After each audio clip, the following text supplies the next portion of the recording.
မင်္ဂလာပါရှင်ထက်9ရက်ကုန်ကျော်လေးတွေကိုဘူး150ထက်ရောက်တယ်နော်ပစ္စည်းကလူတစ်လောက်မရအောင်တဲလေးတို့မုံနစ်ပါတာရှိတယ်မုံနစ်မပါတာရှိတယ်မုံနစ်မပါတာဆိုရင်ထက်9ရက်ကုန်ကျော်ရှိတယ်8000တဲလေးတို့အချိုးဆက်ရတယ်မုံနစ်ပါတာဆိုရင်ပြောတော့မယ်နီလာရတယ်နော်တဲလေးတို့နီလာပြီးရင်ဒီမှာဝေပြောအောင်အာလူကြော်နော်တဲလေးတို့ဒီမှာအာလူကြော်နော်ဒီဘူးကြီးကခဏတော့ဒါဟိုနော်19500နော်19000ပါအေး900ငါပို့ပါနော်အာလူကြော်အချိုးအသက်အပနော်တကားကွက်အကုန်11500လားဟုတ်တယ်တောင်းဆောင်ပါအာလူပေါင်းပဲနော်ဒီတွေကခဏခဏပြင်ရတော့ပြောရတာများနေပြီညရဲ့အိမ်ဆိုင်ကဇပူတီတိရွှေကြပင်ဘရုံမလမ်းမပေါ်ပဲစီအားစာရှိတယ်နော်ဒီမှာအိမ်ရှိမှဆိုရင်လည်းဒါမြင်လို့ကားပါကင်ကိုကျဲဝန်းသွားရက်လို့ရတယ်ကားပါကင်ကိုကျဲဝန်းသွားရက်လို့ရတယ်အေးအေးလူလူဈေးဝယ်လို့ရတယ်ကိုအိမ်ကိုရလို့ပဲမိသားစုလိုပဲခလေးတွေပါတွေပါလာမယ်ဆိုရင်မပကတ်တွေပါတွေကစီးလို့ရတယ်အေးလေးလေးထိုင်လို့ရတယ်နော်ဆိုင်ထဲမှာအဲ့တွေရှိတော့ဘက်ကိုဝိမရိုက်ပြတာနော်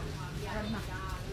မြင်မအင်ဆိုင်ကိုရိုက်ဖို့ဧည့်သည်ရှောင်ရတယ်ဧည့်သည်တွေမလုံးဝမပြတ်ဘူးမနေ့အရင်ဟင်းလေးရောင်းတဲ့တစ်ချိန်ဒါမြင်မလေးအားရပါရရိုက်ရတာကျန်တဲ့ချိန်တော့တောက်ရရစားရေတန့်ပေါ့နော်ရေတန့်ဒီလိုမျိုးနဲ့လည်းထားတာဝရကလာလည်းထားပြီးတယ်တောက်ရဆိုရေတန့်မှုတသေးလေးထားပြီးတာတဲ့ဘာသာသားတွေကြတော့ရေခွက်နဲ့မတောက်ဘူးအဲ့ဒါမျိုးနားလဲတယ်အဲ့တော့ကြောင့်ရေတန့်မှုလေးတွေလည်းထားပြီးတာတဲ့ရေခဲရေတောက်မလားရိုးရိုးရေတောက်မလားဒါတော့ဧည့်သည် effect ပေါ့နော်အဲ့တော့အိမ်မှာတော့အစုံတဲလေးတို့အခုမြင်ကြော်ညာလိုက်တာတစ်ခုကိုတွေ့ပြီဆိုတာနဲ့ဒီစီတစ်ခုကိုဒီလိုတွေ့လိုက်တာနဲ့လာဝိုင်းနဲ့၄-၅ခုလောက်ပါသွားတာအကုန်အစုံရတာနော်လာဒါတော့မြင်ရဒီဘက်ကစပူတောင်ပေါ့နော်စပူတီတီရွှေကြပြီဘရုံမလမ်းမပေါ့နော်အဲ့လေးကရမ်းမေးလို့လေနော်ဒါမြင်ကပြခေါင်းချော်ရေးစသည်ခသိလာကြည့်လိုက်တဲလေးတို့နော်ဟိုအချိန်တစ်ခါတည်းအချိန်ကုန်ပြီပစ္စည်း၄-၅ပြည့်ပါတယ်ကော်ဖီတွေကအစတဲလေးတို့နော်ကော်ဖီစသည်ခသိနော်လူကြီးကလေးကျမ်းမာရေးနဲ့ညညွတ်စွာအစားတောက်တွေမြင့်စီမှာဒီတင်ထားတဲ့ပစ္စည်းတွေအားလုံးဆိုရင်အကုန်လုံး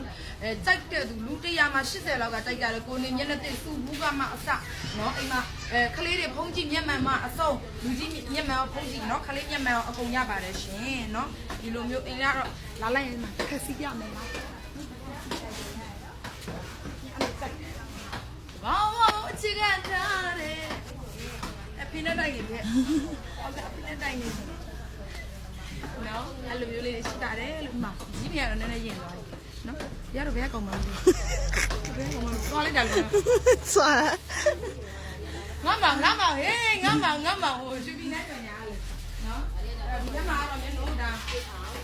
ဒီနေ့စာပြီးအိမ်မှာစာပြီးပေးမှ3ရောက်လောက်ရှိတယ်ဒီနေ့တော့ပေးမှဒီမှာပါစပိုးရနေ့ဆိုရင်မင်းတို့ဖုန်းလေးကိုလုံးစီပဲစီမဖြေဘူးပေါ့နော်မိနစ်ကြံသေးလားဟာမကြမ်းတော့မကြမ်းတော့ပစ္စည်းဖုန်းဖြေရင်းနဲ့ customer တောင်းဆိုတဲ့ပစ္စည်းလို့ပြေးယူရတာအဲ့လိုမျိုးလေးတွေကြမ်းတော့အဲ့လိုမျိုးပေါ့နော်ဒီဘက်မှာနေဝေးကိုတခုစနေပြပါတယ်တနည်းဝင်တွေကမျိုးလိုဖုန်းလေးတွေပြည့်တယ်